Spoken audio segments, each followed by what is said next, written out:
able to get enough time. You may not be able to get enough time to go through all the past paper questions. That one I can promise you, you don't have that time. What you need to chase after is getting to understand the concept and how to go about them. So in that spirit of just following on the concept and not gagging yourself and suffocating yourself to make sure that you do as many questions as possible, that is not the answer. What will help you, once you have a concept, once you know how to do project evaluation, you should be comfortable. Once you know how to do sensitivity analysis, just be comfortable. Revise one question on that area and be confident and relax. Wait for the paper. If you look at this paper of April 2023, question 1, 2021, that is section 2, and you know this is compulsory section. And instead of them starting with the AFR part, they started with the FAM part. And you can see that question 21 is testing you on project evaluation, NPV, and IRR. Now, the examiner knows very well that you already know what NPV is and what IRR is and how to go about them. But the examiner is combining this concept with sensitivity analysis. You can see sensitivity analysis. So actually, this part is very easy. The question what it wants is very easy. The main thing the examiner is testing is not your knowledge of NPV. The examiner is testing you. Do you know how to do the sensitivity analysis? And are you able to adjust the informations given using these additional informations? So they are telling you we have the figures here of initial investment, residual value, working capital, revenues, direct cost, and incremental fixed costs. Then they are giving you scenarios, optimistic and pessimistic. Now, this is the area the examiner wants you to prove to them that you understand and you can be able to apply them to adjust this information given so that you build or you model the financial statements. So this is not the question we are doing today, but I'm just trying to tell you to look at the concept bit of it. If you understand what the examiner is trying to bring, then you'll find it so easy. Because what you need to do in this case, if I'm a student in this exam, what you do is just to copy this information, copy this one first, then put it aside.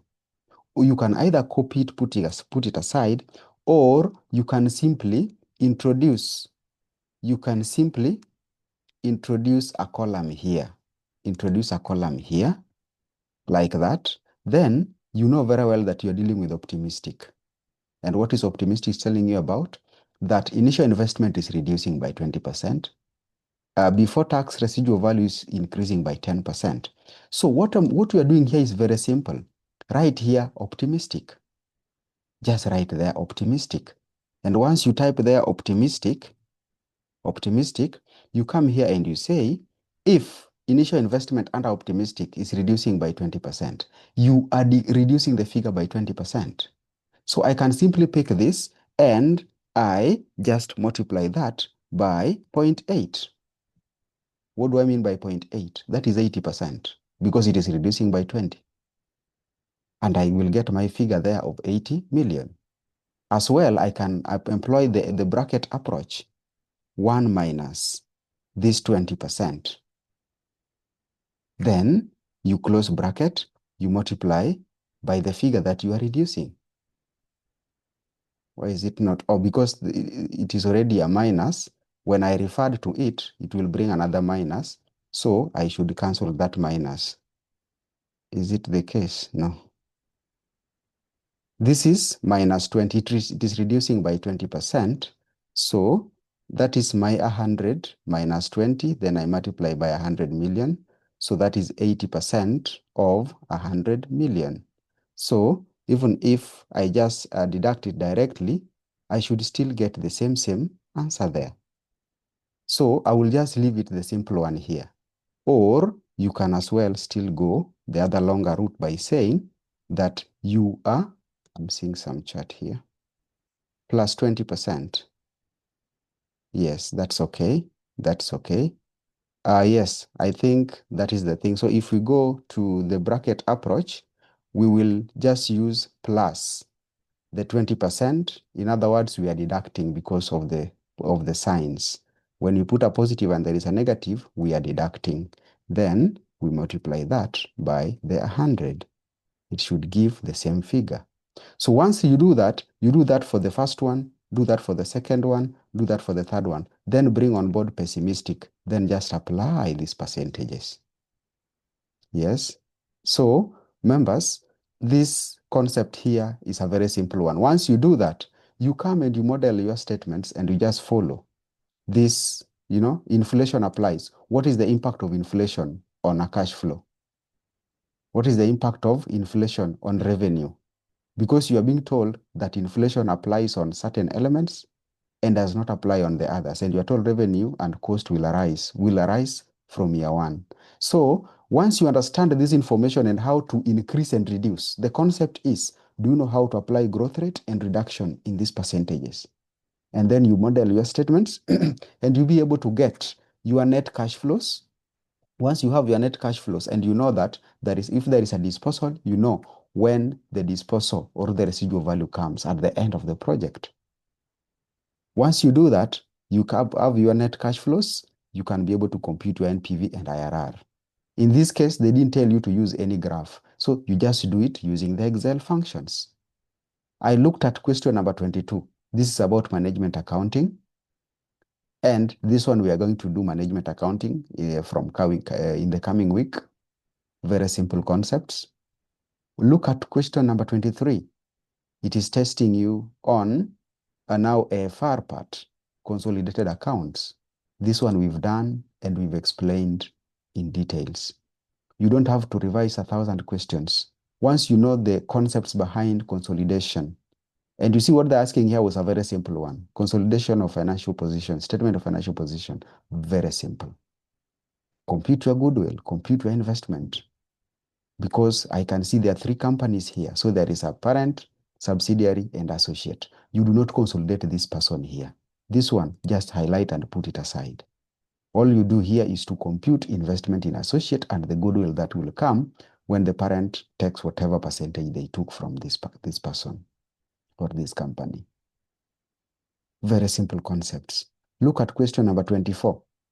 Now, this examiner here brought question 21 under AFM. The same examiner, in the same paper, brought another element of AFM on free cash flows in question 24.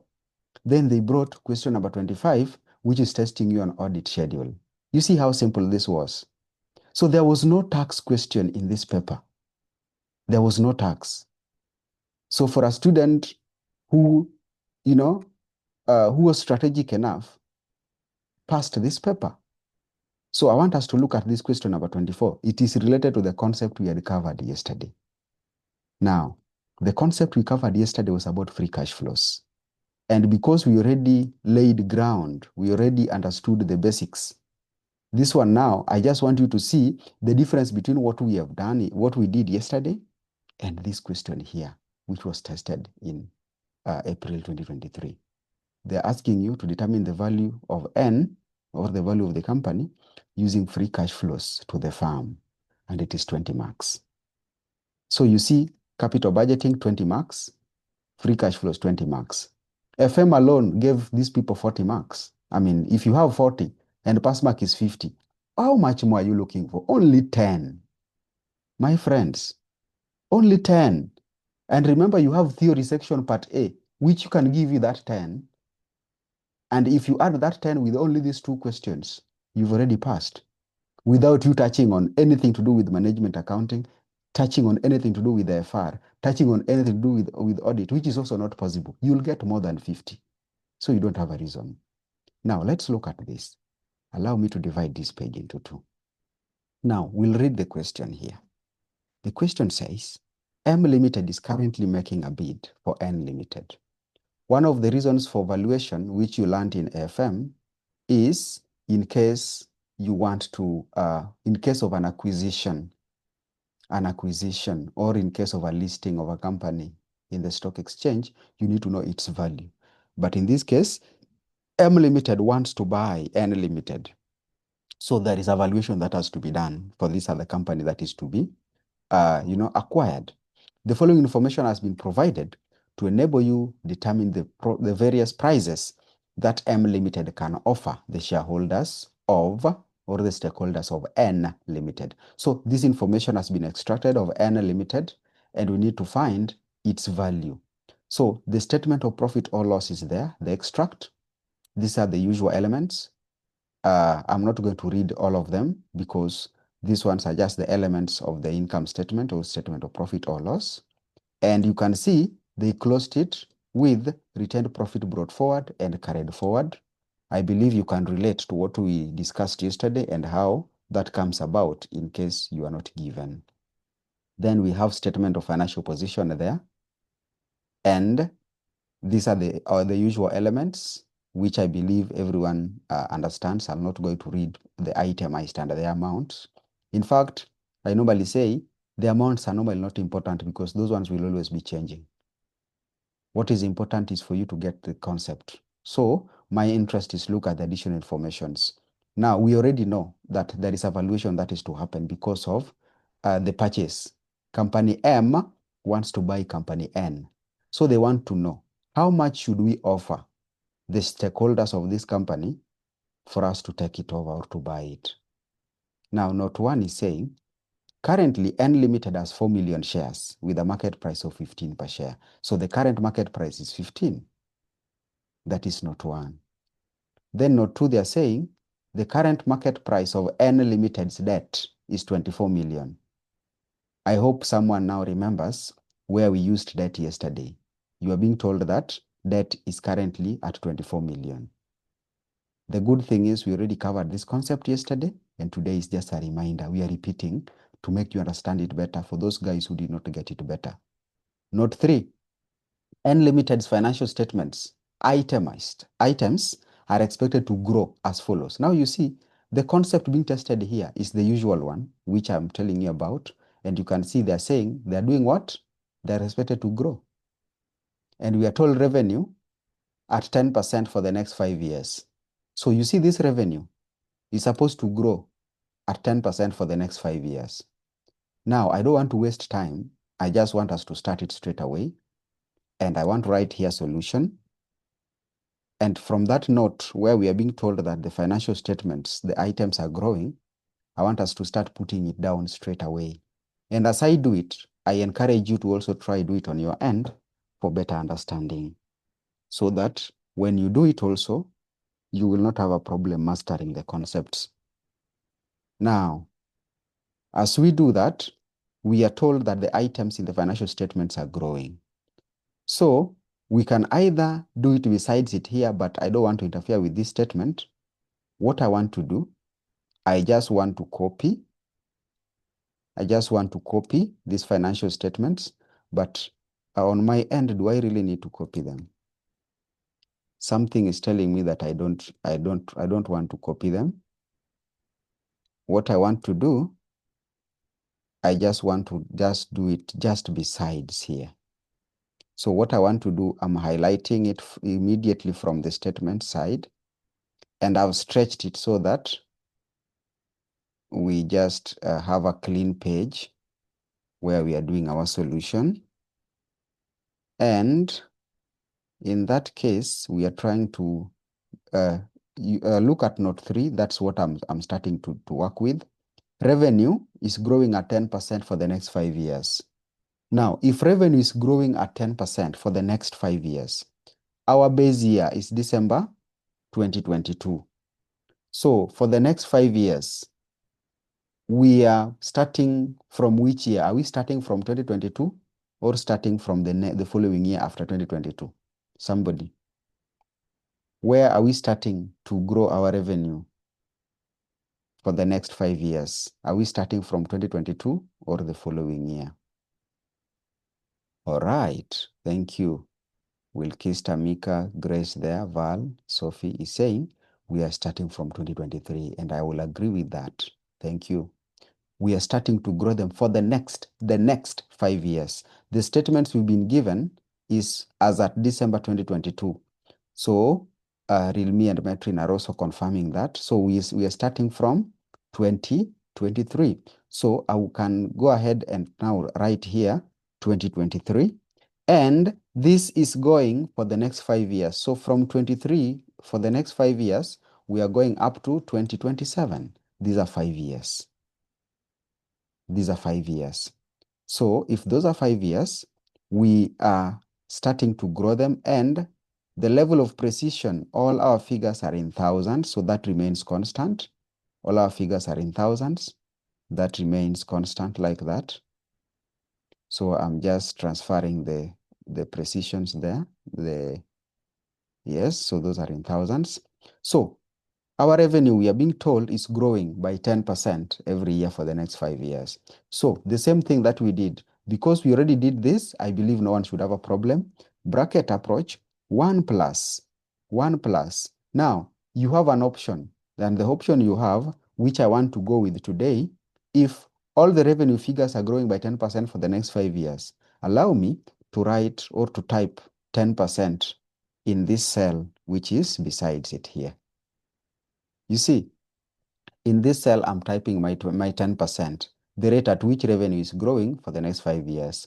So when I come to 2023, equal sign 1 plus. And by the way, members, I want you to try, I want us to try and increase our speed just a little bit, because this is not a new concept, and you also need to be training the speed you need to adopt in an exam. Most people normally do not get enough time to finish exams. And that's why you will fail, not because you did not know, because time cut you short. So let's try to also, as you do your own practice, try to test yourself on speed. Speed is important, especially for concepts that you've done. You don't have to spend too much time. Try to increase your speed. So I'm using bracket approach for 2023, 1 plus. Now, this approach of typing this percentage growth rate in a cell, I will refer to it, but because that rate is remaining constant, I will go ahead and lock it using my F4 key, or if your F4 key alone is not working, make sure you use function F4. Close bracket, then we are growing the figure in 2022. And remember, I've locked this because I want to autofill from 24 to 27. And that rate now is going to remain constant. Now, I will confirm with Control Enter, and I have a figure of revenue in 2023.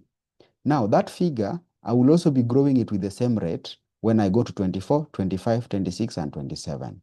So once I set it in the first cell, allow me to just autofill it for the rest of the years. And there I have it. There I have it. I have all my revenue figures for the next 5 years. So members, I hope we are good. The reason why I don't want to adjust the whole sheet alignment is because it will expand more than the level I want it to appear. So that's why I'm doing it one by one.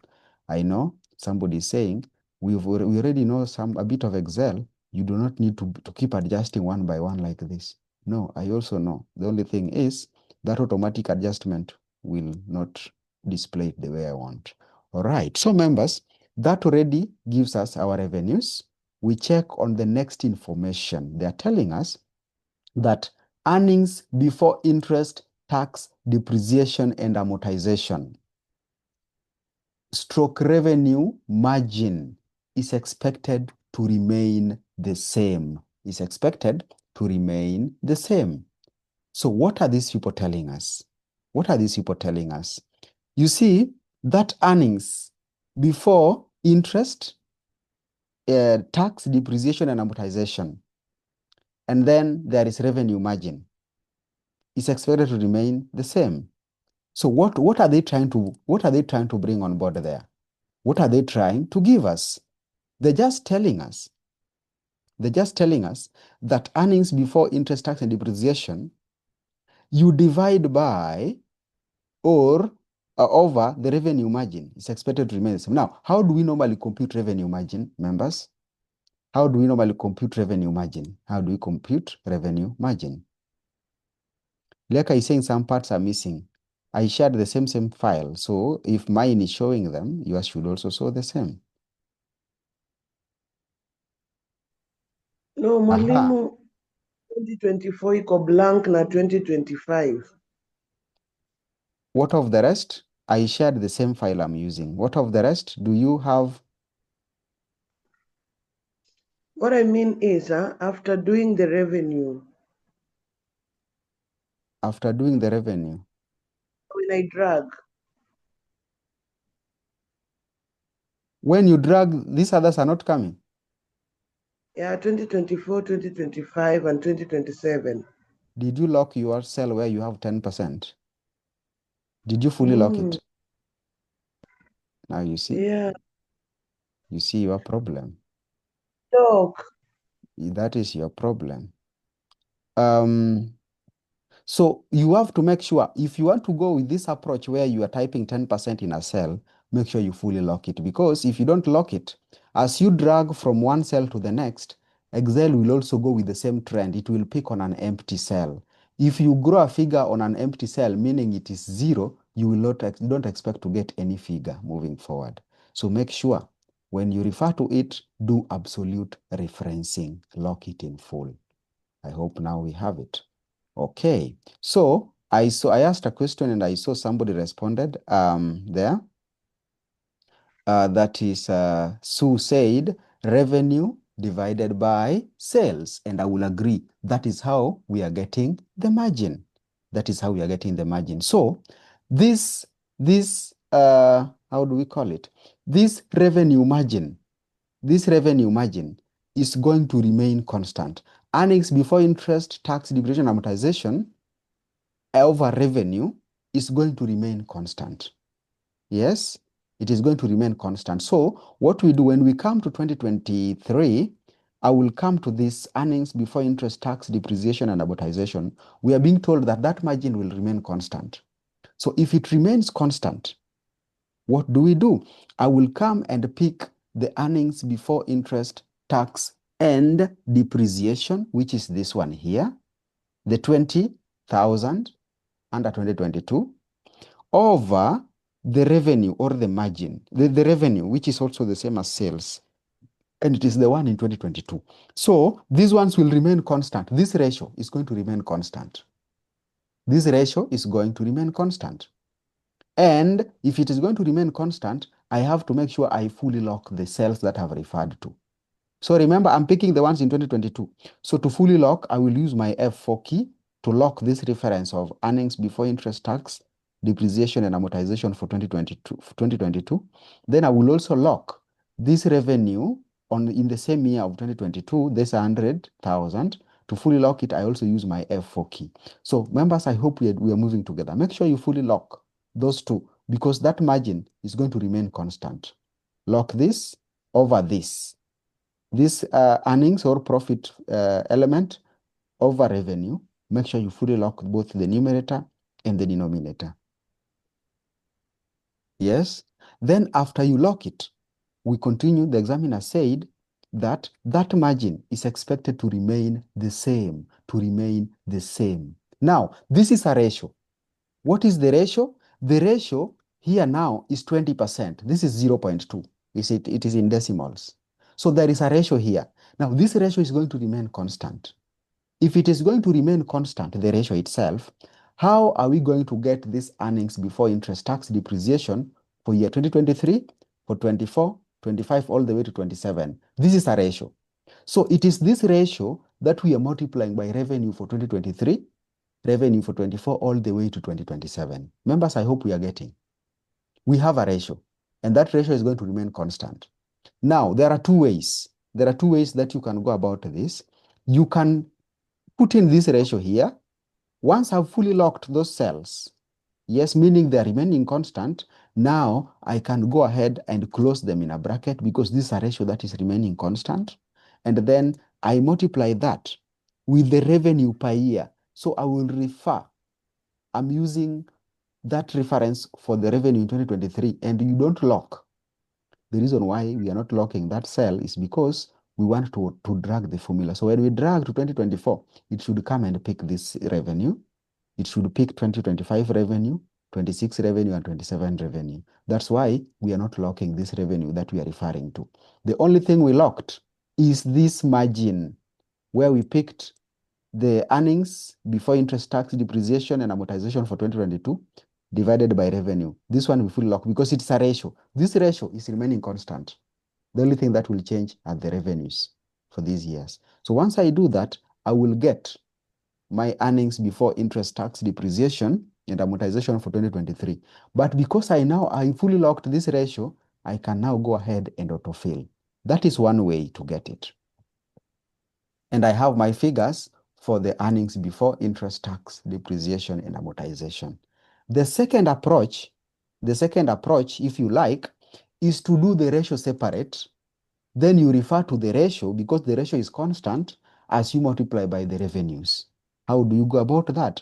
You will come to this cell and you say, my ratio is 20, which is the earnings before interest and tax. That one is for 2022. I divide that by the revenue for 2022 and I say, now this ratio is 0.2. If I put it in percentage, it is 20%. Now this 20% ratio is constant. So for someone who wants to also refer to this cell, what you'll do is very simple. You refer to that cell and fully lock it. Then you multiply that. You multiply that by the revenue for 2023. You will see we are getting the same figures. So once, because I locked that cell, I can just drag and you will see that I will get the same figures for both the two approaches. So approach one, I did everything in one cell and locked them. Approach two, I just do the ratio separate, and when I refer to it, I fully lock that cell. Then I autofill. So whichever approach, you will still get the same answers. So you choose which one is easier for you. So I will just delete this other one because it's a repetition, and I will just leave the first approach, which I did, because I believe now you understand. And because my first approach did not depend on this cell where the 20% is, I will also still go ahead and remove the 20%. But if you go with the second approach, make sure your 20% is there and you will fully lock when you refer to it. Yes. All right. So admin is saying we are told EBITDA will remain constant. It is not EBITDA. It is the ratio. Look at the language of the, it is EBITDA over revenue. It is EBITDA over revenue. Are you seeing that? It is EBITDA over revenue. That's a ratio. That is a ratio. So it is the ratio that is remaining constant. That's why we normally get that ratio first, then now we move with it. Yes? So you're saying I repeat on approach one. Approach one, I just fully locked this ratio. The ratio is EBITDA divided by revenue. That is the ratio. This ratio here. You fully lock it because it is constant.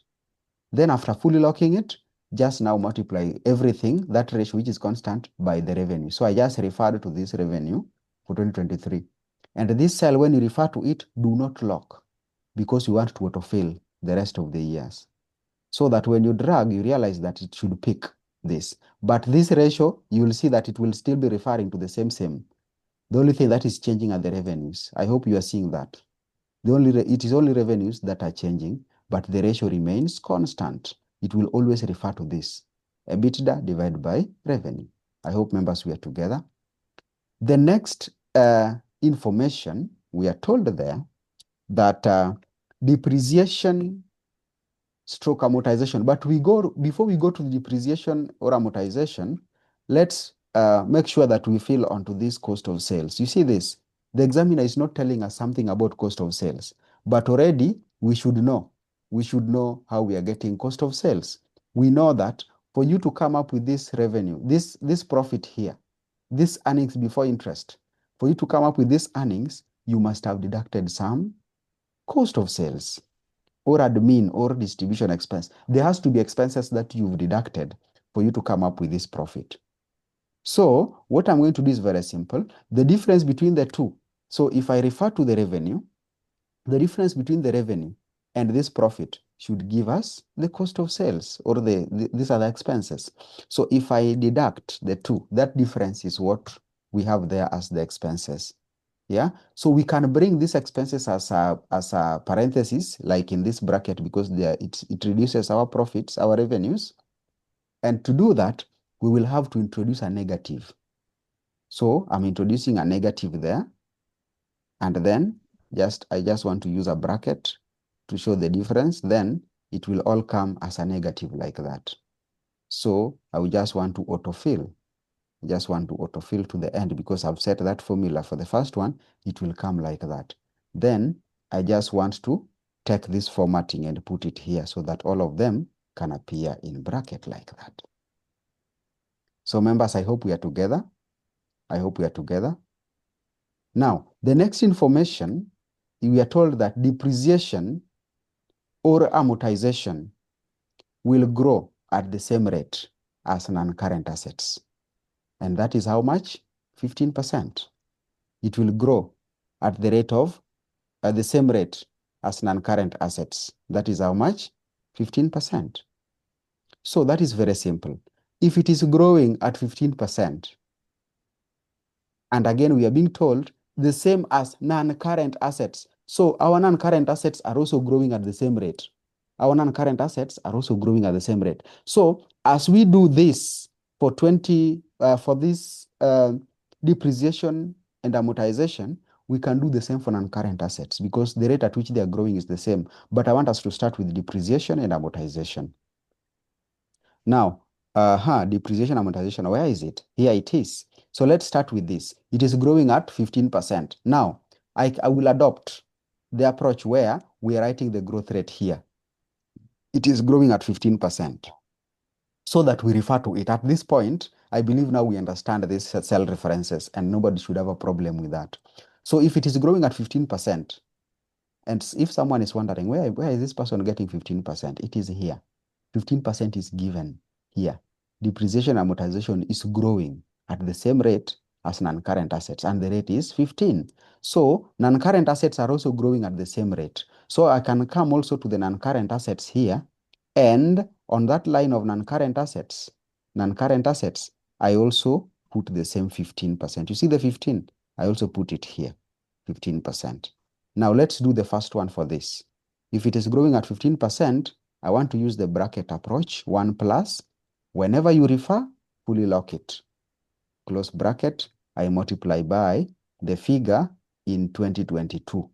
And remember, the figure in 2022 is negative because it is reducing our profits. It's an expense, depreciation and amortization. So once I do that, I'm having a figure there. Why is it? Okay. Which error is that? They're telling us there's a problem with the formula. Okay, no problem. There is no problem at all. Okay, I did not open with a bracket here. That is the reason why they're bringing that.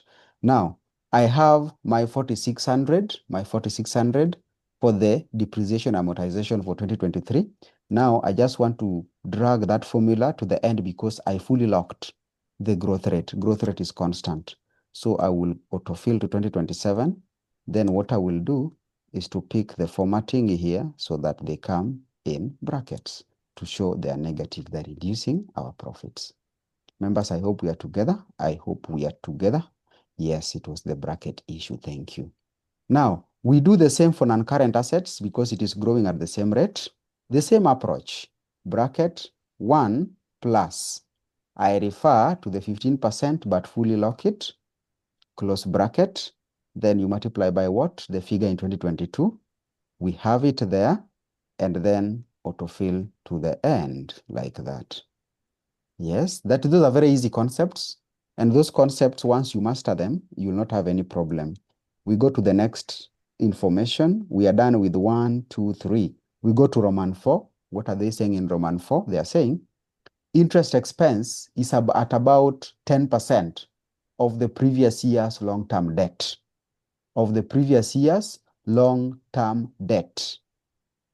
Interest expense is 10% of the previous year's long-term debt. Now, there was a mistake. There was a problem in this paper, in this sitting. You will see that at the end they're saying which will grow at 20%. I remember there was this problem here. That highlighted part which I've highlighted, we should leave it aside for now. The reason is, well, let's read Roman 5 and see. Retention rate is 60%. Then we are being told any balancing figure in the forecast statement of financial position is long-term debt. So the same long-term debt which we are told is growing is the same long-term debt that we are being told should be the balancing figure. So this was the mistake. This one, this first part where we are told it is growing, which will grow, that part was deleted because it was a mistake. It is repeating the same concept of long-term debt. Again, here it is long-term debt. So that's why I've highlighted it in red, and I'm not deleting it, yes, but we leave it aside for now. So we read the first part up to that point. We are told interest expense is at 10% of the previous year's long-term debt. Now, let's check on long-term debt. Long-term debt is here. You see this line? That is the line of long-term debt. So if interest expense is 10% of the previous year's long-term debt, then we need to make sure we get long-term debt for year 2023, 24, 25, because computation of this interest expense will depend on it. Yes, I hope we are getting it. So we will have to fill in the long-term debts, which will eventually bring the figures for interest. But before we go there, let's fill on our earnings before interest and tax, which is the net effect of these two. So Alt equals our earnings before interest and tax. We pick on earnings before interest, tax, depreciation. Then we get the net effect when we deduct depreciation and amortization, and we are getting our earnings there. Then just autofill to the end like that. That one is that profit element. So once we do that, we now come and ask ourselves, what is now the interest? We are told in Roman number 4 that it is 10% of the previous year's long-term debt. Now, if it is 10% of the previous years, I will just type 10%, then of the previous years. Now, if we are in 2023, previous year is 2022. So we refer to the long-term debt in 2022, which is this one here. Yes, 10% of the previous year's long-term debt will give us the interest expense for the current year. So if I do that, we are having the interest expense for 2023. But when we go to 2024, we need long-term debt for 2022. For 2023, we will need long-term debt for 2023, which we still don't have. So allow me to just highlight this line here because we need the figures to get our interest expense. So when I drag my formula here, you realize that it is a dash because we require this long-term debt. And it is the same long-term debt that we need to have as a balancing figure, yes, so that we compute 10% of it to bring here. So we'll just leave it hanging for now until we get our long-term debt, then we move forward with it.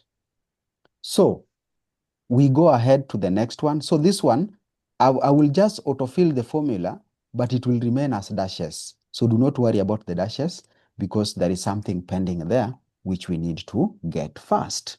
I hope, members, we are together.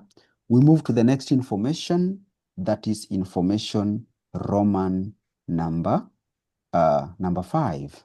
Roman number 5. We are told in Roman 5 that retention rate is 60%. Now, if you are retaining 60% of your profits, it means payout rate is 40%. If you're retaining 60% of your profits, it means you are paying dividends of 40%. So in that case, we come here and look at our informations and we realize there was some dividends that was paid. You see this? Dividends was paid. So we need to come up with the dividend using the payout ratio, the policy that they're using. And we pay 40%. Before we pay our 40%, let's get our earnings before tax. And our earnings before tax will be the net effect of, we are dropping the tax. Remember, when we have EBIT, earnings before interest and tax, and we already take off this interest, we are remaining with EBT. That's what we come with here. So the net effect using my alt equals, I'm getting the net effect of the two, and we are having it. This interest should be as a negative because it is an expense. So if it's an expense, I need to bring it as a negative like that. And I just want to get this formatting here and put it here. Then the same, I drag it to the end, and then I put the highlighting which I had used like that. So my earnings before tax is coming there as the net effect of the two. Then that formula again, let me just autofill it to the end. Yes, I'm getting my earnings before tax for all the years, but I know there is a pending issue on the interest expense. And the reason why interest expense is pending is because we need the values of these debts here, which we are going to get. So do not worry about that. We move to the next. After getting our earnings before tax, then we come to tax. And tax, we are being told, is how much percent? It is 30%. Additional information does not mention anything to do with the tax. So we are following on what is written here. Yes? Excuse me, Mwalimu. Yes? Why am I getting my EBT to be? I'm seeing yours 17,400 and mine is 26,600. Just check on how you computed it. Did you subtract 4,600, which is the depreciation, or you added it? Oh, so it was, sorry, I've seen. Thank you. So we are coming to the tax. Tax, we are being told it is at 30%. So 30% of the earnings before tax. So I will come here and just put 30% of this earnings before tax. And because tax is an expense, it is reducing our profits. Allow me to put a negative here so that it is deducting. You see, it is coming as a negative. Yes, And sir. I just need this formatting to bring it here. Then we autofill that formula to the end like that. Yes. Excuse me, sir. Yes. Kindly repeat on interest. My internet went. That is the point where I wanted to hear, but my internet went. It's when I've come back. Interest was given in note number Roman 4. We were told it is 10% of the previous year's debt. So 10% of previous year's debt, previous year for 2023 is 2022. So it is 10% of previous year's debt, and debt for previous year 2022 is 24,000. You see the cell I've referred to. That's how we've gotten the interest for 2023. But I've just dragged that formula to the end, even though these ones are still showing zero. The reason is we are yet to get the debt for 2023 24 because these figures is what is being used to compute interest. Are we together? So we're not calculating on the 2,000. We're using 24. Read the statement here. We've been told interest expense is 10% of previous year's long-term debt. Is this long-term debt really? 2,000 is the interest in 2022. We are computing interest for 2023. So long-term debt for 2023 or long-term debt for 2022 is coming here. That's why we are referring to this long-term debt. It's okay, Mwalimu. Thank you. Yes. So we are moving to the next information. We've already computed tax. Our tax is here. So we can go ahead and get our earnings after tax, which is called also the net income. And using alt equals, we are getting the net effect. So earnings before tax, then we take care of the tax.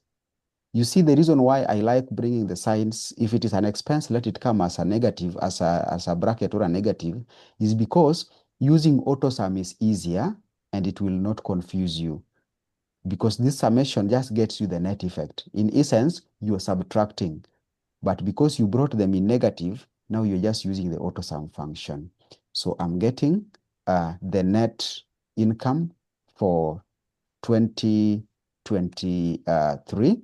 And by the way, using AutoSum, we do not have to do for one year, then we drag.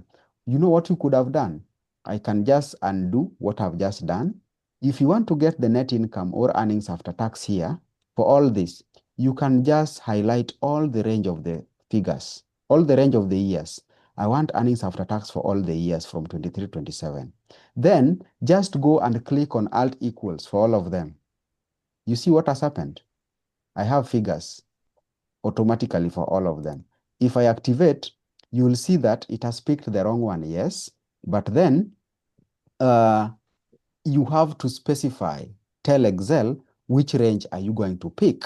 So that's why normally, if you are dealing with a range of figures and you've already done your computations, you need to always check.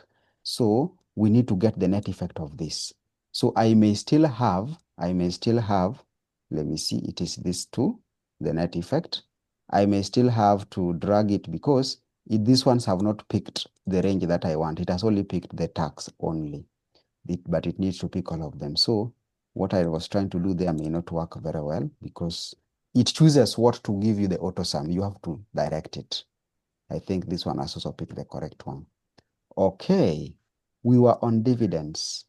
And dividends, we were given in Roman number 5. So members, I hope we are all here.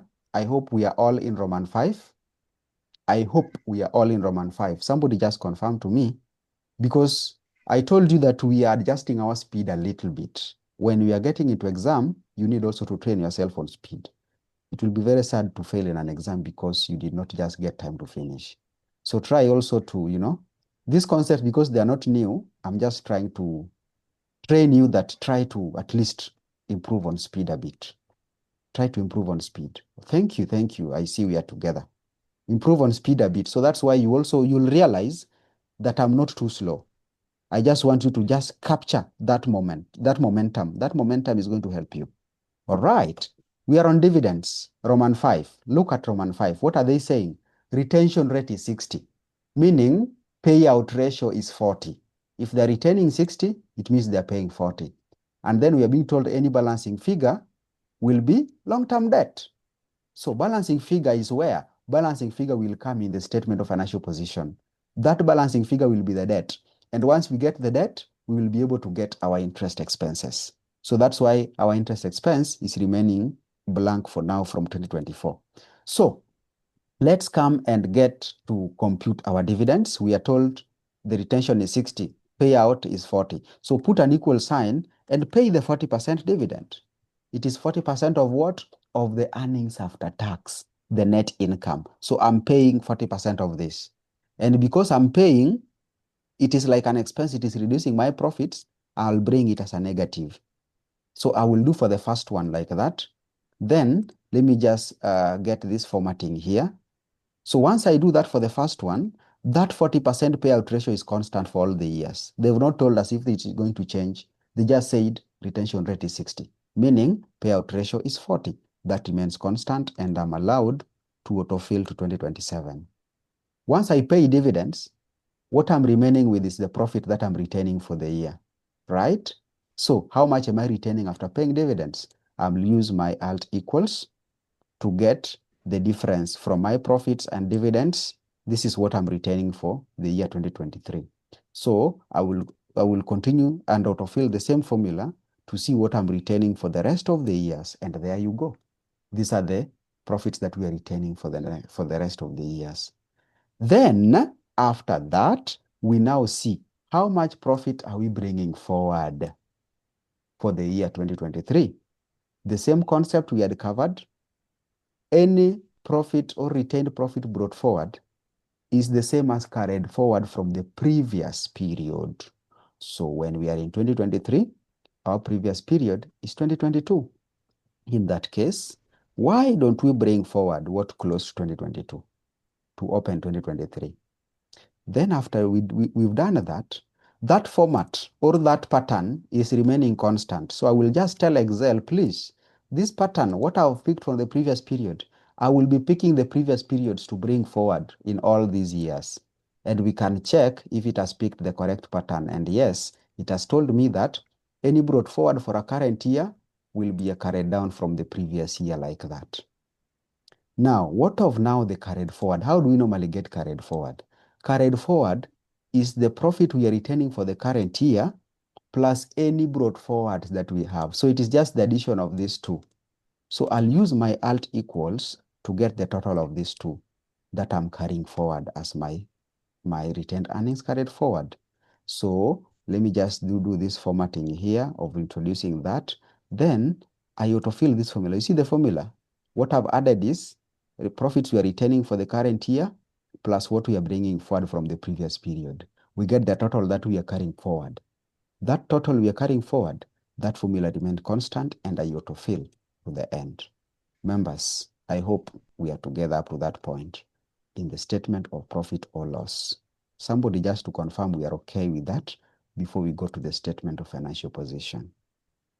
Somebody to confirm, somebody to confirm. All right, thank you, we are good.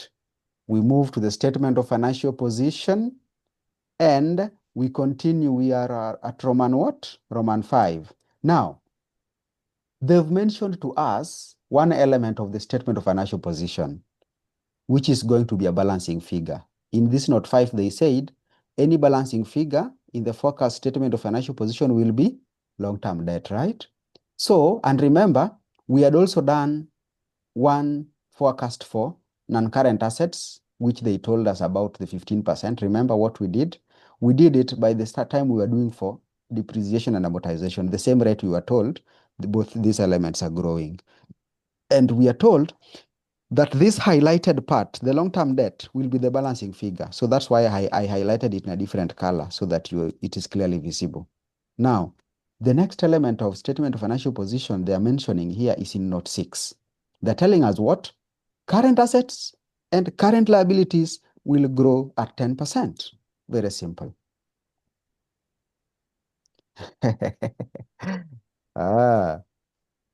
Somebody is still behind. How did you get dividends? I just hope this member is not in bed. Wangina, I hope you are not in bed for sure. For sure. I just hope you are not in bed. Because I've tried to, if you are still on dividends and yet we've already closed the statement, something is not right. Something is not right. So dividends, we are being told in note 5 that they're retaining 60. If they're retaining 60, it means they're paying 40. So we just paid dividends at 40%.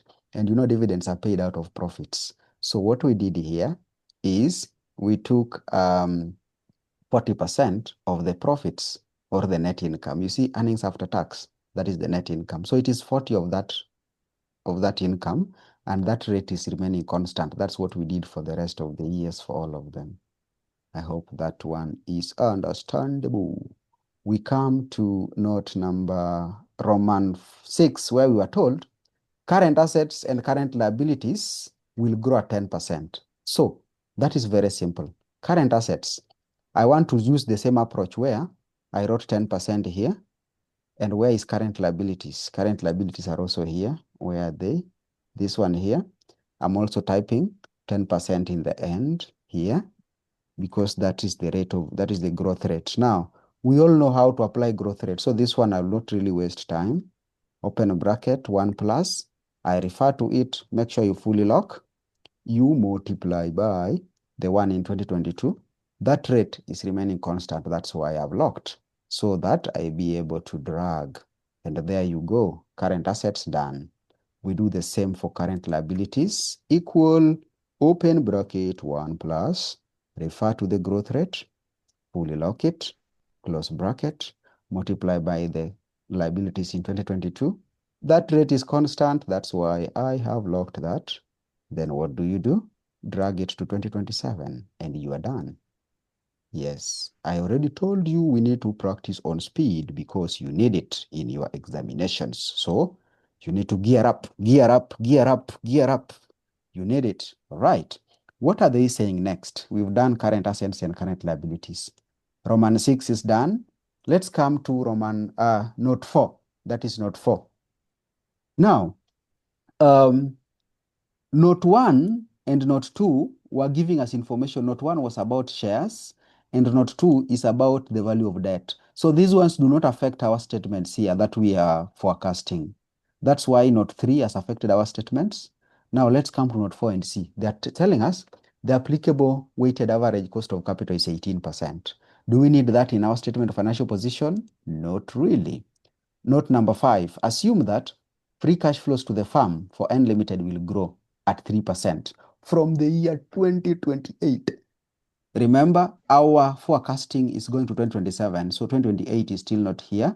So this note number 5 will not still affect our statements. Now, Yes, Jaden, thank you. So now we can now fill in the other statements. Now remember, the examiner has not told you anything about share capital, retained earnings. The examiner has not told you anything about those elements, meaning those elements will just follow the usual approach. Anything that has not changed will retain it. Now let's come to share capital.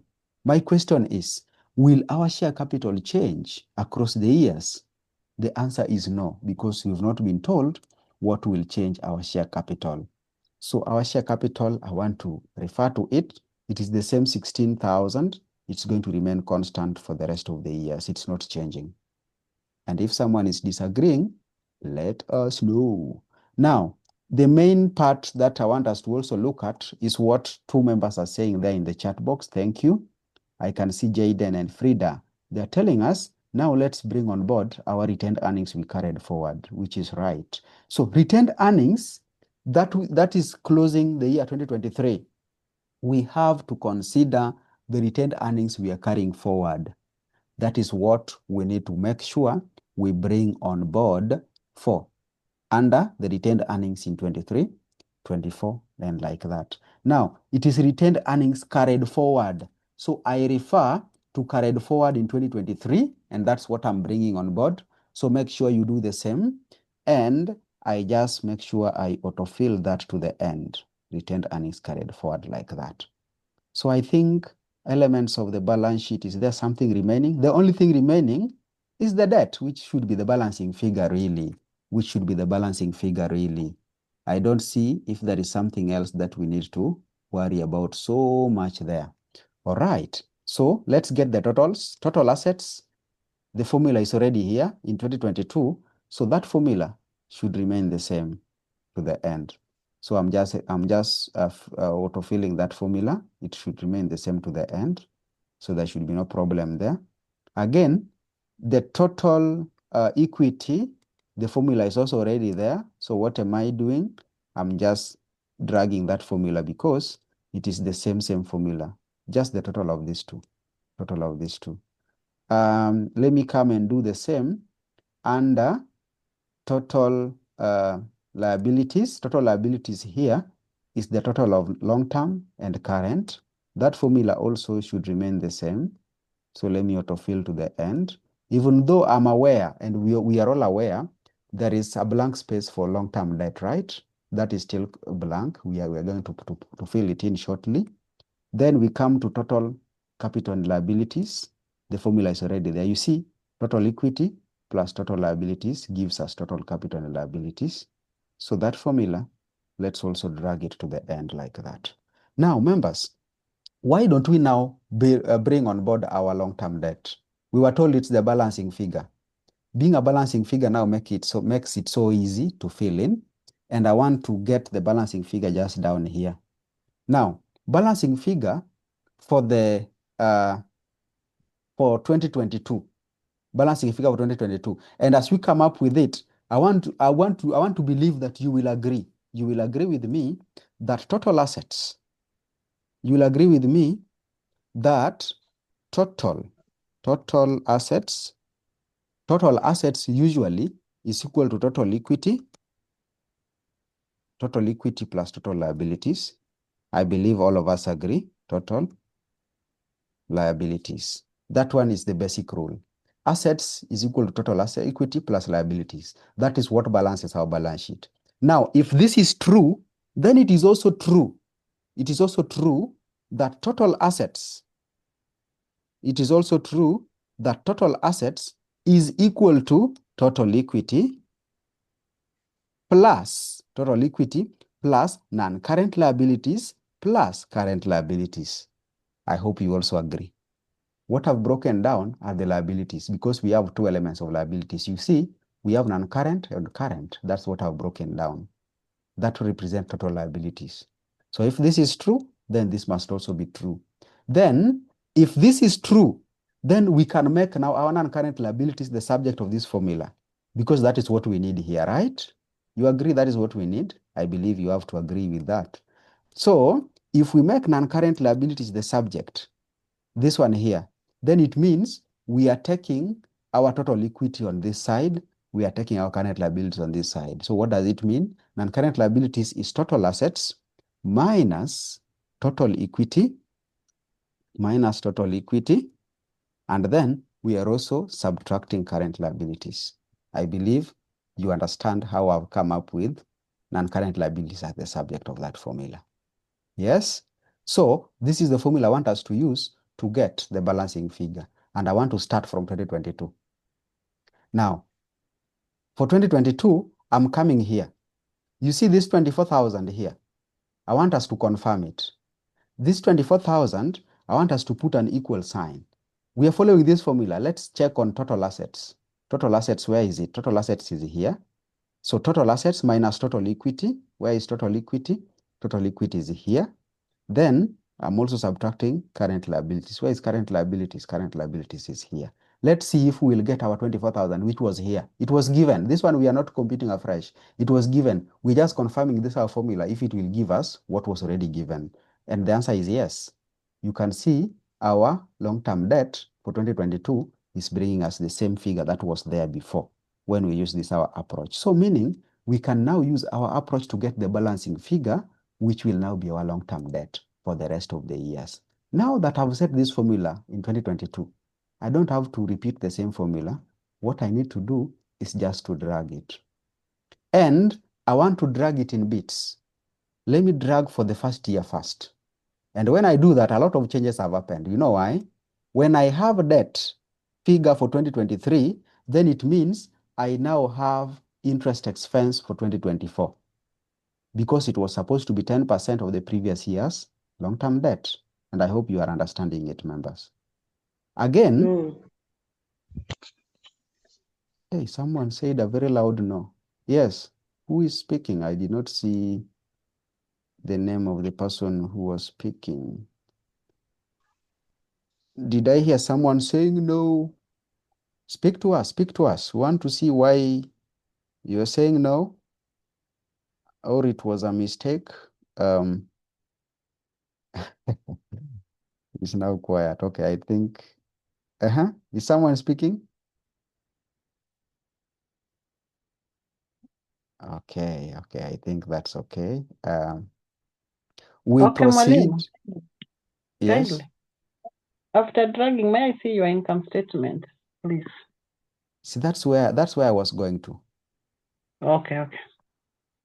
So what I've just said is, once we get the long-term debt for 2023, yes, once we get the long-term debt for 2023, then you'll realize that already we will be having interest expense computed for 2024. Why? It's because 2024 interest expense should take 10% of that long-term debt for 2023. So that's what I wanted to say. So you will see long-term debt has already given us that interest expense. And once we have the interest expense here, remember, it will also change our retained earnings carried forward, which affects our balance sheet. And that retained earnings carried forward, you can see now it is 33, and it is what is here.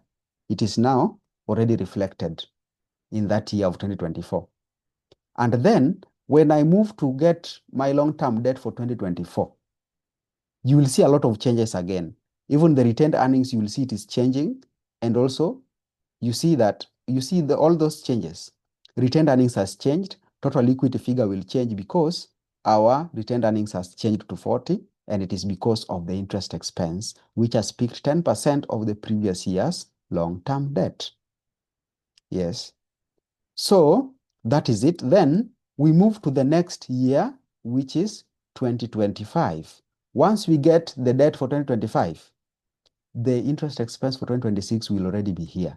It is still zero because it is referring to an empty cell here. And because we had set our formula to get the balancing figure, which is representing our long-term debt, once we have the debt here, this interest expense will be already a figure. And once we have the interest expense, it will change the retained profit carried forward. Once it does that, again, our balance sheet will change at this point of retained earnings. And you can be able to note the differences. Now you see, retained earnings here is 49,000. And when I get the figure here, I wanted to check on the retained earnings from 49,000 You see now it has come down to 48. You know why it has come down? Because there is an expense that has come here. So that expense will reduce the figure.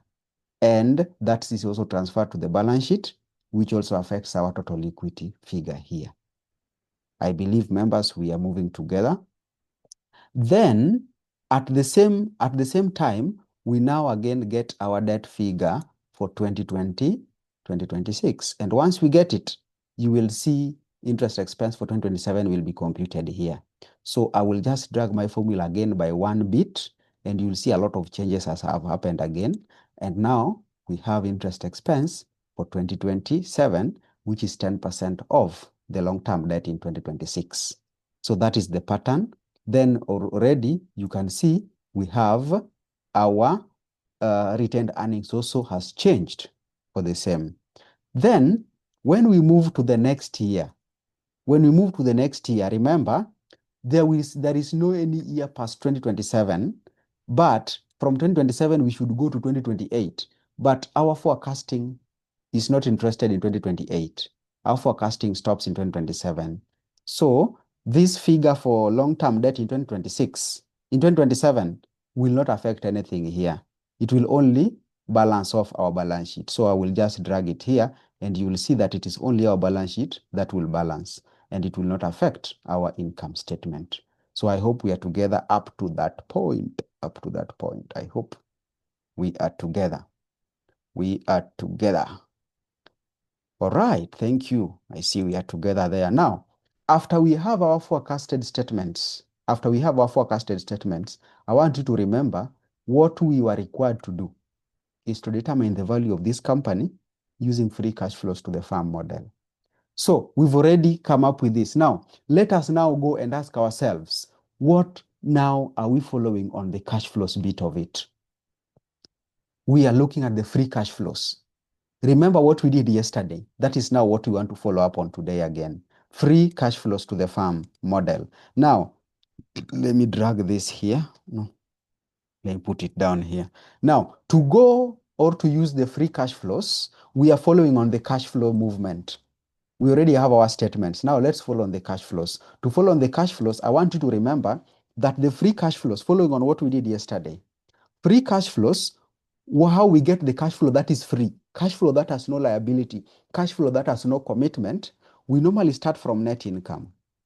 From what we did yesterday, we normally start from net income. Then, remember, we added back interest expense net of tax. You can call it interest expense or you can call it finance cost. But remember, it is net of what? Net of tax, right? Then, remember in the preparation of the cash flow statement, we normally start with profit before tax, then we normally do adjustment. So remember that cash flow statement format. The same adjustment, we are doing it here. You see this depreciation expense that we've deducted here. This depreciation expense is an uncash item. So to correct our income, we have to add it back. We add back the depreciation. Once we add back the depreciation, I want you also to check on our income statement, and you realize that after the depreciation, we've already taken care of interest expense. We've added it back net of tax. That is okay. Then we also have to ask ourselves the changes in capital expenditure. How do we know about changes in capital expenditure? Changes in capital expenditure. You realize that we will be checking on the movement in the non-current assets. We will ask ourselves, did they buy more assets or not? And I want you to check on the non-current assets. You see, in 2022, it was 56,000. In 23, it has come to 64, to 74, to 85, to 97. You'll realize that the value of the non-current assets is consistently increasing, meaning there is a likelihood that they've been acquiring more PPE elements, more non-current assets, and that is a capital expenditure. So in that case, after adding back our depreciation, because capital expenditure entails paying or money flowing out, we will deduct any investment or the purchase or the cost that they do, any investment in non-current assets, which in other words, we are calling capital expenditure. I'm putting CapEx in bracket because it is the same thing. Then again, remember Whenever we are following on the cash flow statement, after adding back the non-cash, after adjusting for the non-cash items, you always remember there is a section that we normally deal with, and we call it working capital changes. You remember that part? Changes in working capital? That changes in working capital is something that also we have to make sure we check on. Changes in working capital. So after adjusting for the investment in the capital expenses, we also have to ask ourselves if there was any investment in working capital. If there was any investment in working capital like that. So if that is the case, then now let's put it into a table. This information here, I've already given you a summary of what we are going to do. So now let's do it in a table containing all the years. Now we have how many years? There are 5 years. We have 23, 24, all the way to 27. And I want to use the same alignment here. I want to use the same alignment. No, same alignment will it be very easy because of this part here. This 2022 column cannot come here. So there is no problem. I will have to type them. I was avoiding to type, but I may have to. So from 2022 all the way to 2027, like that. So that is, we know very well that 2022 is the base year. Our year one starts from 2023. So this represents our year one. This represents our year two. I hope that you know that, and that goes to 5 years. I hope this one makes sense to all of us like that. Then with that, after we set it, our level of precision is important. All our figures were in thousands. I always make sure that you put it so that you don't forget how you are dealing with your figures. And once we have it, we are following on this approach that I've given you. We are looking to get our free cash flows. We are computing the value of this firm using free cash flow. And this is the approach. So let's start with the first item, which is net income. And I think I need more space on the left column. I just need one space here so that I start net income. And when you talk about net income, which income are we calling net income? We have it in our income statement. And if you check our income statement, you see that net income was here. And I'm picking the net income from 2022 like that. Once I pick on the first one, I don't have to do the same for the rest. I just drag to 2027. And I hope, members, we are together. I hope we are together. I don't like this alignment here. Yes, let me put them like that. Okay. So I hope we are getting it. I hope we are together there. We have now our net income. And then after net income, remember, we have said you add back finance cost, but it is net of tax. It was charged as an expense in the income statement, following the accrual basis of accounting, the same reason we normally approach when we are doing cash flows. Now we are adding it back, but we have to do that net of tax. So we come here and say, add finance cost net of tax. Add finance cost net of tax, like that. And finance cost net of tax, this is why I didn't want to do automatic adjustment. You see, I've just double clicked and it has gone way, way far. So let me do it manually. Now, finance cost net of tax, we already have a finance cost. It is in the income statement. So net of tax will mean we will use 1 minus, what was the tax rate? I saw 30%. Net of tax, 1 minus 30%. Then we multiply by the finance cost. And the finance cost that we have is in the income statement. And I want us to look at 2022. Where was the finance cost? Interest here. You see it is 2,000. And because we are adding back, and this one was given as a negative, we have to introduce a negative to cancel the negative so that it comes as a positive. There you go. And once I do that for the first year, because I've done reference, I don't have to repeat for the rest. I just drag that formula. And I'm having my finance costs net of tax. I can see the number of decimal places is not consistent. So let me put them to 2 decimal places like that. And we are good. We go to, let me use a comma style, just make it look orderly, and that's okay. We come to the next element. After adding back finance cost, Net of tax, let's go to depreciation. We are adding back depreciation and amortization. So add depreciation or amortization. Amortization. We can call it depreciation and amortization or depreciation or, you know, they normally go alternative because they are different classes of assets. And depreciation and amortization, we already have it in our income statement. And I want us to refer to 2022. Where is it? It is here. And you can see that this depreciation and amortization, we brought it as a negative because it was reducing, it was charged as an expense. But when correcting our profits in the cash flow statement, we normally add it back. So we need it to come as a positive. So what do? I introduce a negative sign and I bring it there as a positive figure. Because I've referred, let me just now autofill to the end like that. Yes, there we go. Then we follow the same formula there. And what does it tell us? Now we check on the investment in non-current assets. That is the capital expenditure. And this is where I also want you to connect to what we already did. And I want you to be careful because most people have a problem in changes in working capital and changes in capital expenditure. Most people have a problem. And I want us to do it together today and understand.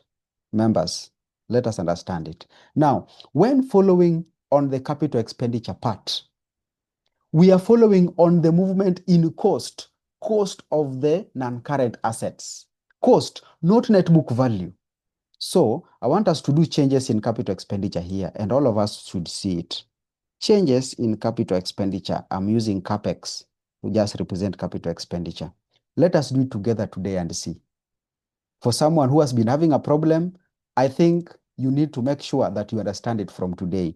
We are having years 2022, 2023, and in an exam, this is the approach that will help you to, to get it right. Just make sure you have the years. Then, of course, you know that our figures will be in thousands. So I don't want to type 1,000. Let me just refer to that one and bring them here like that. So once we have our years, range of years there, then we are looking at changes, investment in non-current assets. Now, to come up with that, let us pick the net book values that we have in our balance sheet. We already have net book values, right? And we are simply focusing on non-current assets because that is where capital expenditure happens. And we start by the net book values that we have closing each year. So let's refer, I want to put this alignment to be in order. Let's use that, yes. So let's look at the net book value in 2022. In our balance sheet that we already have, net book value for the non-current assets. You see the non-current assets. Net book value is there, the ones closing the years. And once I refer to that 1 year, I will just bring on board the rest to 2027. Now, this will not show us the investment or the changes in cost of this asset. We have to make sure we get to the cost. And I'm reminding you of a concept that we've talked about several times. We know that when you talk about net book value, it simply means you had taken the cost, you subtracted any accumulated depreciation, and you subtracted any depreciation charge for the year. That's how you get net book value closing each and every year. So we want to make cost the subject of the formula. This cost is what we are interested in because it is the changes in the cost that will give us investment in capital expenditure. So we are following on this concept, but in a tabular format. So let's just follow and see how this approach that we know will apply. We have net book values. Now, we have depreciation charge for the year, which we have in our income statement above. Then accumulated depreciation will also come in, accumulated depreciation. And I believe we've covered a lot of these two concepts, and you now know the difference between depreciation and accumulated depreciation. Then finally, we need the cost. And it is through that cost that we are going to see changes in capital expenditure or the investment in non-current assets, because this is the interest. You see this one? That is the line that we are interested in, and I want to use that double line to show that. This is what we are interested in. And we need this cost to bring us that changes. Good. Now, what are the depreciations? This one is already given in our income statement. So I want us to just refer to the depreciations that we have already. It was up here. You see the depreciation? For 2022, depreciation is 4,000, but I want to bring it as a positive. So I introduce a negative sign besides that. So it comes as a positive, and I autofill to 2027 like that. Now, with the depreciation, we can now go ahead and get our accumulated depreciations. Members, I hope we are getting it. And accumulated depreciation simply means the total amount by which an asset has lost value since it started being in use. Being that our base year is 2022, that will be representing our year 0. So we do not have any prior accumulated depreciation to 2022. It is the starting year. So our accumulated depreciation is, we are starting with the previous year's accumulated depreciation. In this case, it is 0, plus the current year's depreciation, which is 4,000. So the total accumulated depreciation closing the year 2022 is 0 plus the depreciation charge for the year. You understand what 0 means? 0 there represents any previous year's accumulated depreciations, amounts by which these assets has been losing value. But because this is our base year, there is no prior history of reduction in the value of that asset. That's why I'm typing 0. So the total accumulated depreciation closing the year 2022 is 4,000. When we come to the year 2023, we are picking on the same reasoning. We ask ourselves, what was the total accumulated depreciation from the previous years? Now, when we are in 2023, our previous year is 2022. So we will pick on that accumulated depreciation for 2022. Then we add the depreciation charge for the current year. Depreciation charge for the current year for 2023 is now the 4,600. We add on to that, and we are getting the total accumulated depreciation closing the year 2023. When we go to 2024, we pick on the same reasoning and we say the total accumulated depreciation that we will carry forward at the end of the year 2024 will include any previous history of loss in value of those assets, the accumulated depreciation that closed 2023. I will refer to that cell. And we add on to it the current year's depreciation charge, which we have here as 5290. So I will add them. When we go to 2025, the reasoning still remains the same. We will pick the previous year's total accumulated depreciation, which is 13,890, and we are adding depreciation charge for the current year, which is 6083.5, and we are getting the total accumulated depreciation closing that period. When we go to 2026, it is the same reasoning. I will pick the one for 25, total accumulated, then I will add depreciation charge for the current year, which is 6996. I'm getting the total of 26,969. When we go to 2027, the same reasoning. I will pick on that accumulated that is closing 2026. I add depreciation charge for the year 2027, and I'm having that. Now, once we have the accumulated depreciations for all the years, and we've understood how it is coming, now we ask ourselves, how do we normally get the cost? That I'm taking you back to this formula here. Now, make cost the subject of that formula. When you make cost the subject of that formula, you will realize that at this point here, I want you to also realize that our accumulated depreciation also includes depreciation charge for the year. And you can attest to it by that. You can see we are adding the previous accumulated plus the current years. Yes? Again, we are adding accumulated plus the current year's depreciation. So when I pick on this accumulated depreciation, it has both the two elements. Which two elements am I talking about? I'm talking about accumulated plus depreciation charge for the year. I hope we agree with that statement. It has both the two. Yes? I don't know. There is a member called Metrin. I keep muting her back and she unmutes and she's not speaking. I don't know what's happening. I keep muting but it is coming back, unmuted again. I don't know what's really happening from, I believe it's a she. If I'm wrong, I'm apologizing in advance. I keep checking on it, but then it keeps unmuting. All right.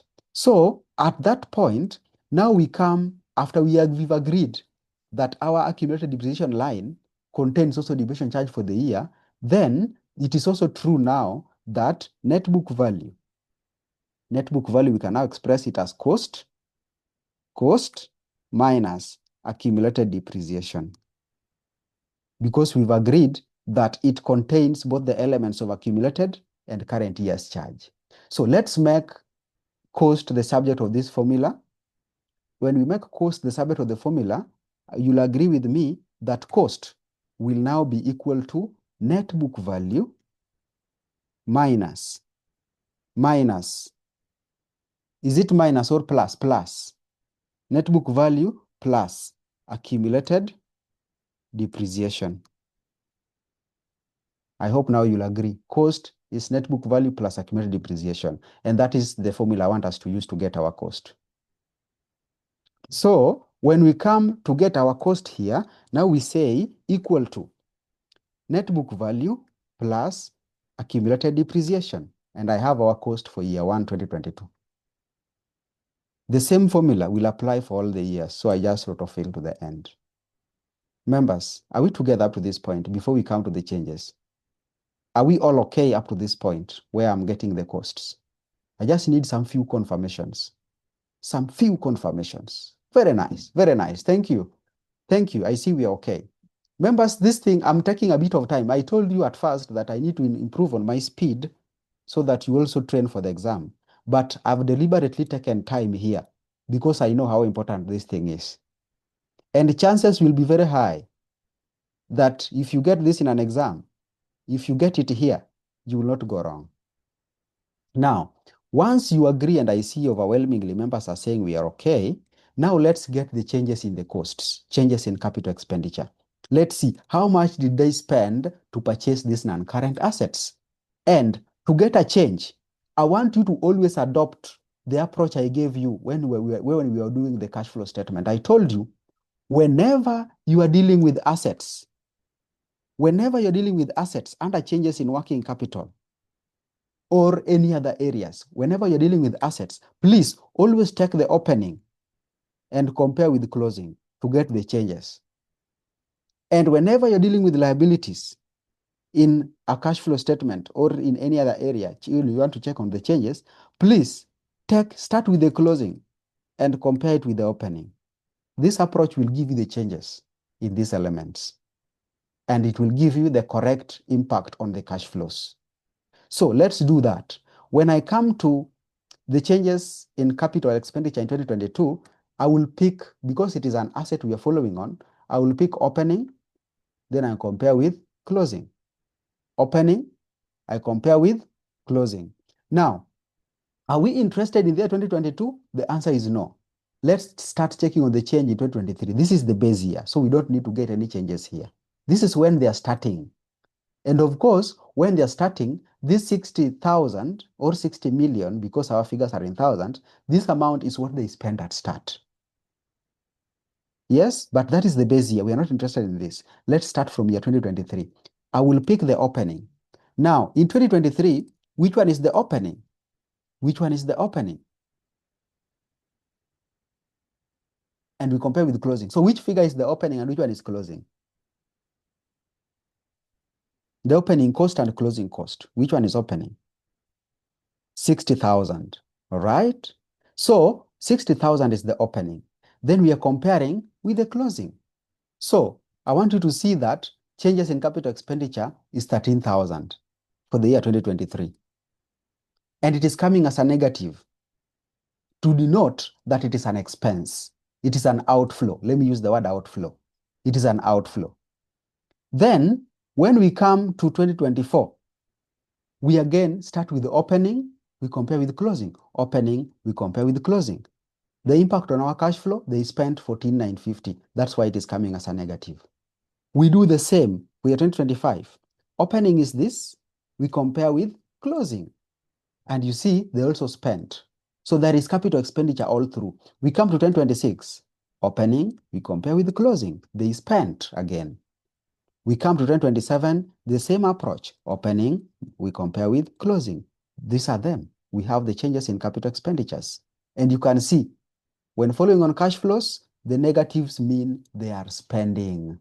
The negatives mean they are spending.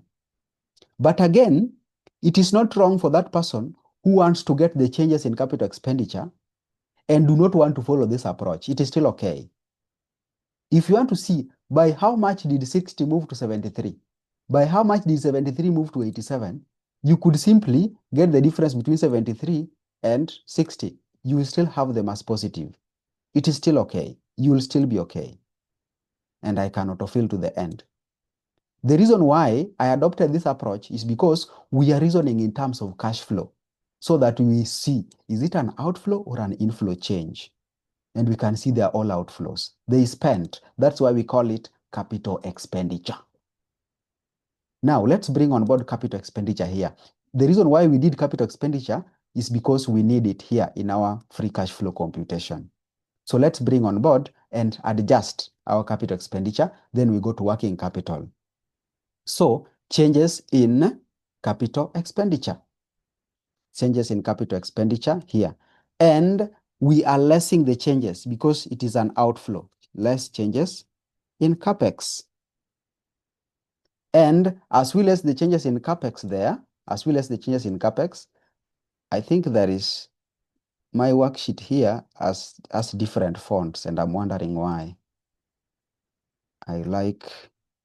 Let me just use a consistent one so that the view is consistent. Yeah, I think that looks better now.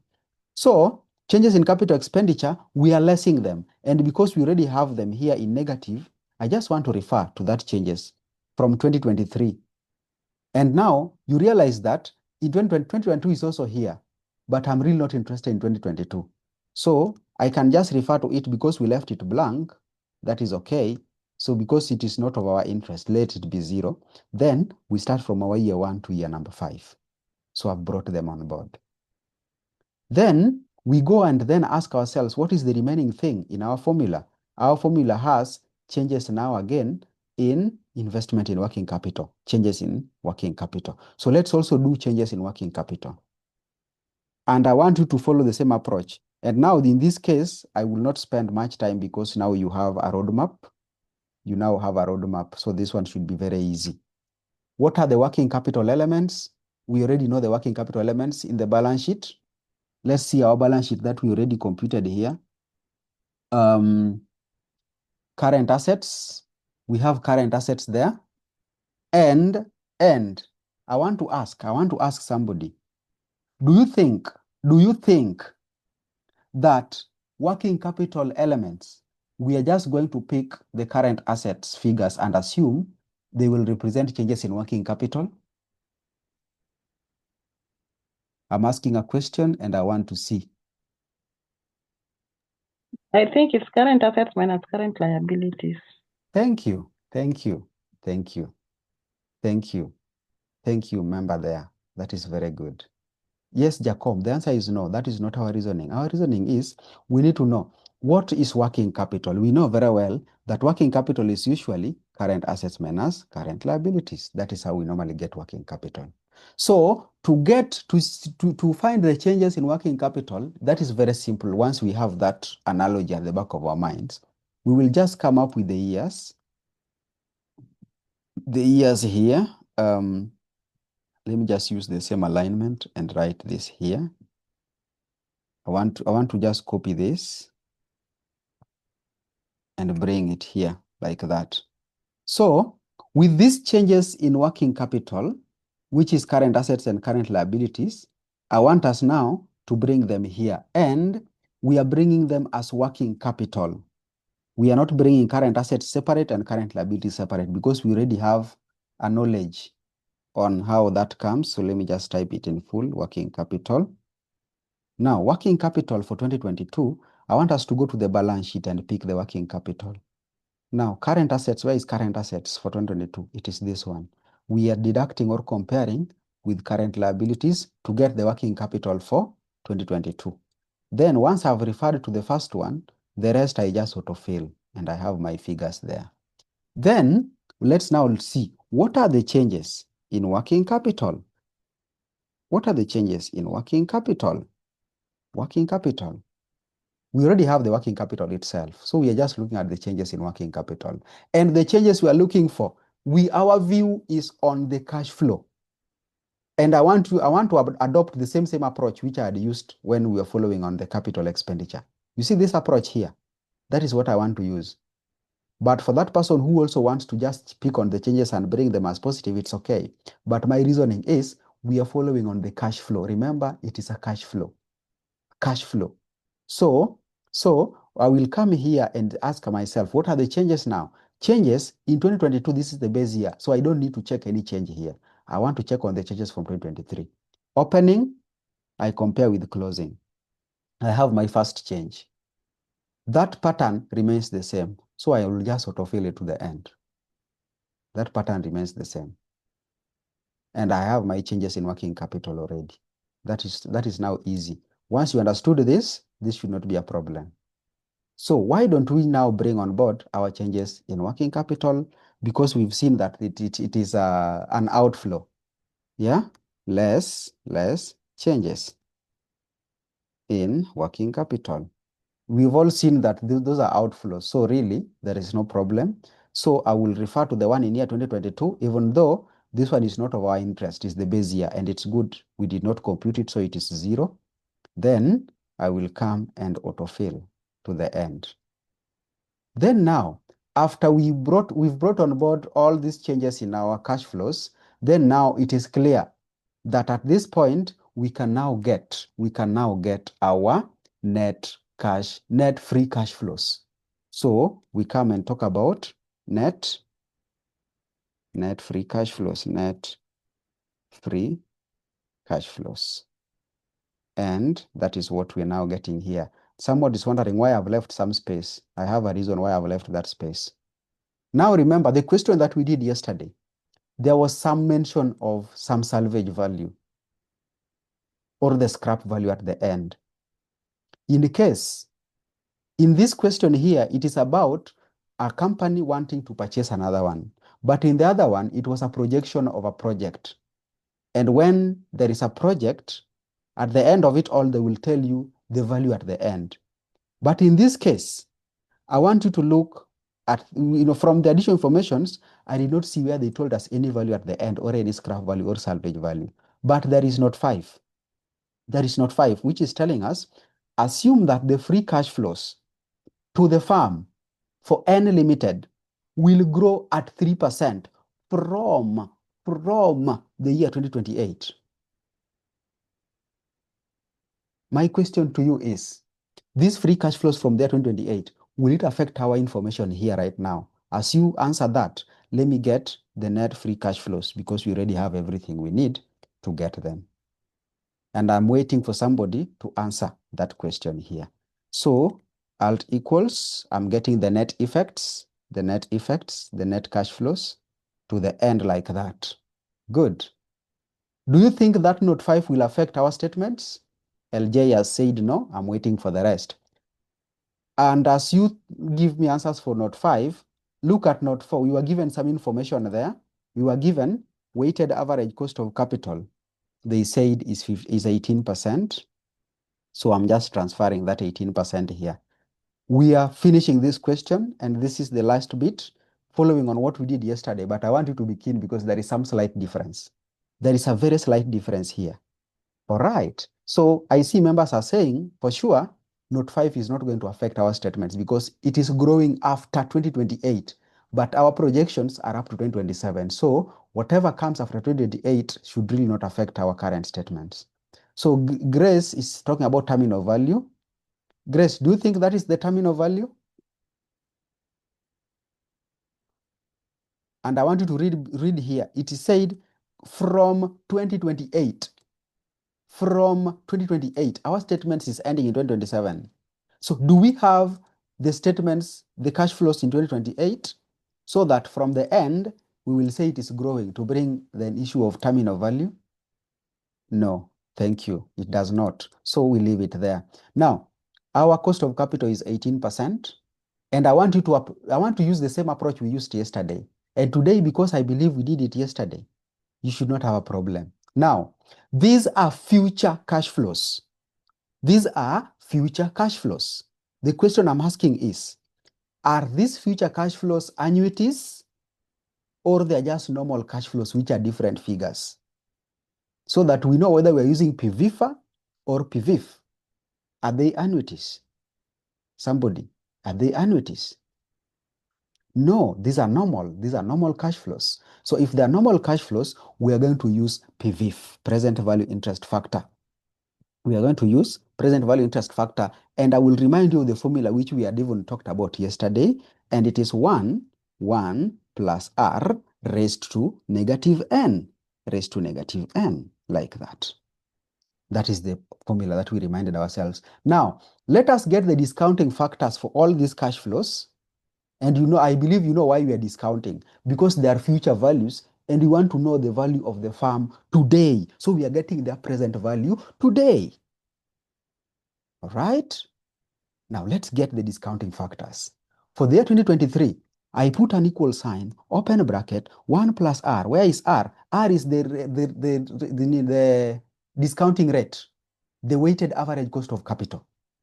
And because I want to drag, allow me to lock that rate using my F4 key.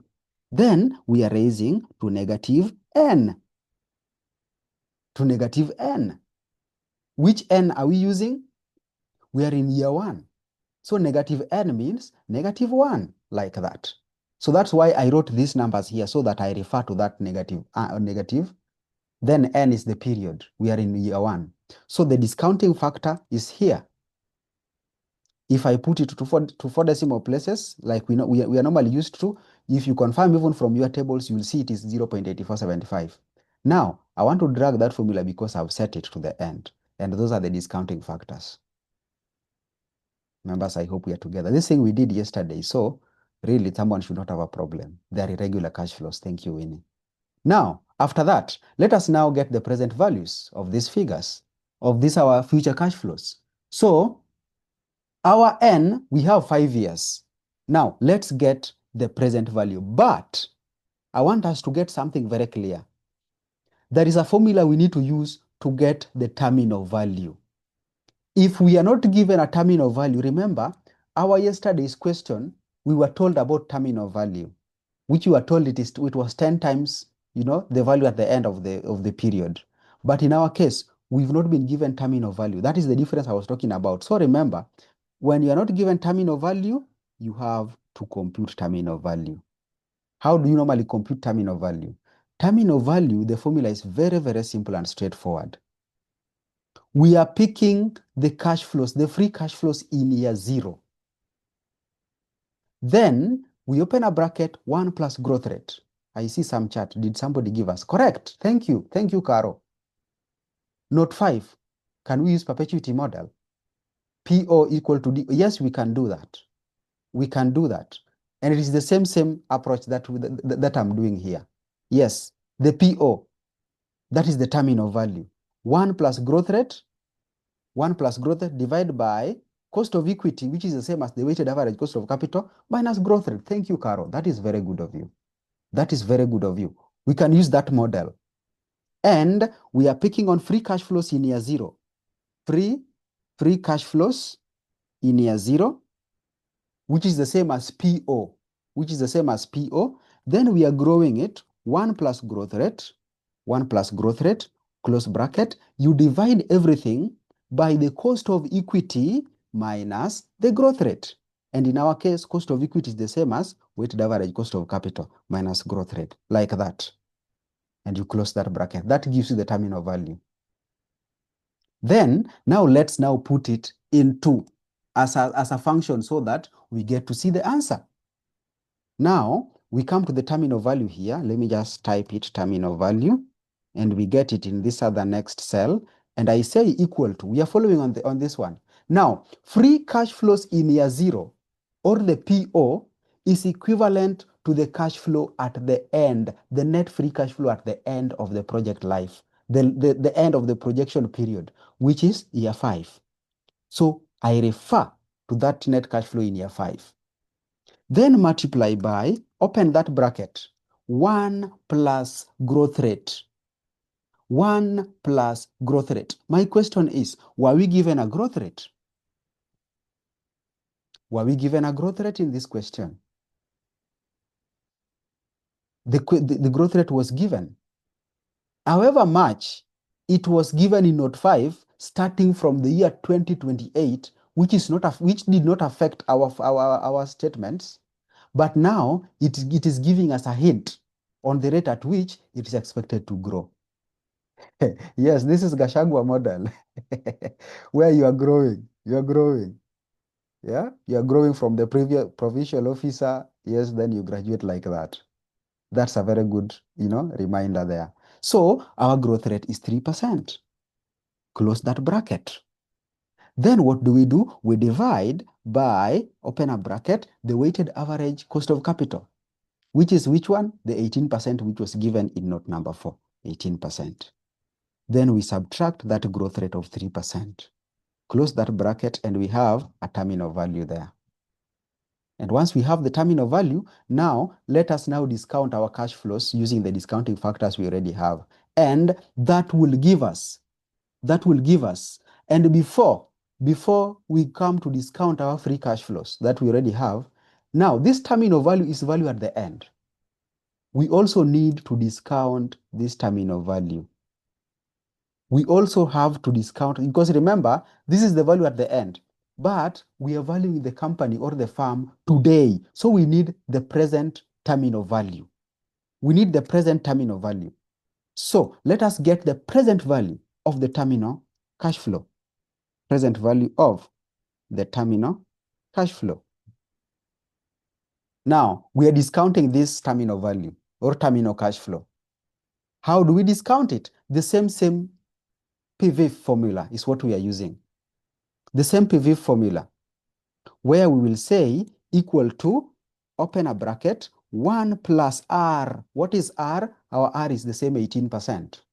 Close bracket, raised to negative. Now, when we are dealing with terminal value at the end, what is N? What N are we using? What is N? When you're dealing with terminal value, what is N? Thank you, Grace. N is 5. N is 5. Thank you, iPhone. Oh, that is very nice. N is 5. And I believe everyone understands why N is 5. It is terminal value at the end. So the project period or the projection period is the last year, which is the 5th year. So I'm using raised to 5. Then we are discounting what? We are discounting, just a minute, we are discounting the terminal value. So the terminal value is this one we've just computed, and that will give us the present terminal cash flow. Yes, there was a member who was asking. Now you can ask. Okay, well, kindly, if you don't mind, would you please repeat how you got in your terminal value? See, that is the same thing that I've been doing when you were asking. It is one, we are using the PV formula, the present value interest factor. Okay, you asked about how we got the terminal value. This one we did using this formula here. See, I wrote the formula here. The free cash flows in year 0, that is the PO, the provincial officer, the Gachagua model, who is growing. Yes? So the terminal value, the future cash, the free cash flow in year 0 is the same as the free cash flow at the end of year 5. Then open a bracket, multiply by 1 plus the growth rate. Growth rate we were given in note 5. Then close bracket, divide by cost of capital, which is weighted average cost of capital. It was given as 18 in note 4, right? Then that one you subtract the growth rate in note 5, which is 3%. That's how we got the terminal value. Now, we have the present value of the terminal cash flow. So let's get now the present value of the free cash flows, which we already have their discounting factors. Present value of terminal cash flows. And the terminal cash flows are not terminal, free. Sorry. Why am I using terminal? Free. Of the free cash flows. So let us get the total present value. The total present value. And now when getting the total present value, we can use the discounting factors, or we can now go to the shortcut way of using the NPV formula. Yes, we can use the PVIF. And when we use the PVIF, the discounting factors we have, then you will discount all of them. After discounting all of them, then you add the total of those cash flows. Now you get your total present value. But if you want to get them all at once, we will use the NPV formula to get the total present value of cash inflows. And I believe yesterday we used the NPV formula. Now, when we use the NPV formula, we use the NPV, then we pick on the rate, which is here 18, put a comma. Then it is asking you value 1. Do not start from year 0. 2022 is our year 0. Start from year 1, which is 2023, to the end. And once you've done that, you should get the present value of your cash flows like that. And once you have it, you can now get the total equity of the firm. So this represents total equity. And total equity is the net effect. Net effect of what? Of the present values. Net effect of the present values, like that. Then after getting the net effect of the present values, that represents the total equity. And then we have to net off the value of debt. Debt, we were given debt in additional information number 2. We were told that the debt is 24 million. So let's come and now less our debt. So less value of debt. And remember, it is value, it is the present value. Remember that. Remember, it is the present value of debt. And it is what? 24 million. Our figures are in thousands. So I will just put negative 24,000. Like that. 24,000. And now, why don't we get the total net value of the firm, which is now free, the value which is free, the value of the firm which is free from debt, and alt equals will give me the net value at the end, and I'm having my value there. Then now this value, we were given again the number of shares, because our interest is to get the market price per share, the current market price per share. And the market price per share, we just pick the value that we have, then we divide by the number of shares. And the value that we have is this one here. And remember that the value that we have is negative, and I will just refer to it, because the value of the debt is higher than the total equity. If debt is higher than the equity, that is highly levered. We divide by the number of shares. In note 1, we were given the number of shares as what? 4 million. So we come here and say 4,000. Our figures were in thousands. And we have the price as 2.59. 2.59. Now, what was the question? The question was asking, determine the value of N Limited using the free cash flows to the firm model. And the value using that model is coming to negative 2.59. So that is the price per share that we are having. And that marks the end of that question, because that was the required. Somebody will ask, in note 1, why was the examiner bringing this information of market price per share, which is 15? Market price per share, which is 15. Somebody will ask that. That does not have an effect in our statements, but when you reasoning, remember, we were told that there is a company who wants to make a bid. There is a company who wants to make a bid. So you need to ask yourself, if you use this free cash flows model, the price is coming to negative 2.59. But initially, before using this model, the price was 15. So you will ask yourself, should they go ahead and bid using that model with the information they have, or it is not a viable movement or a viable investment? So that should be your reasoning. Yes.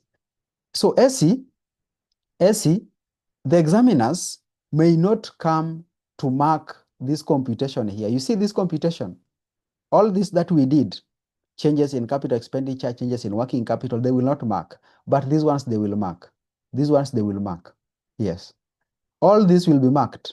You see these ones? This table, this tabulation of the free cash flows, they have to mark. And again, the statements that we came up with, they have to mark.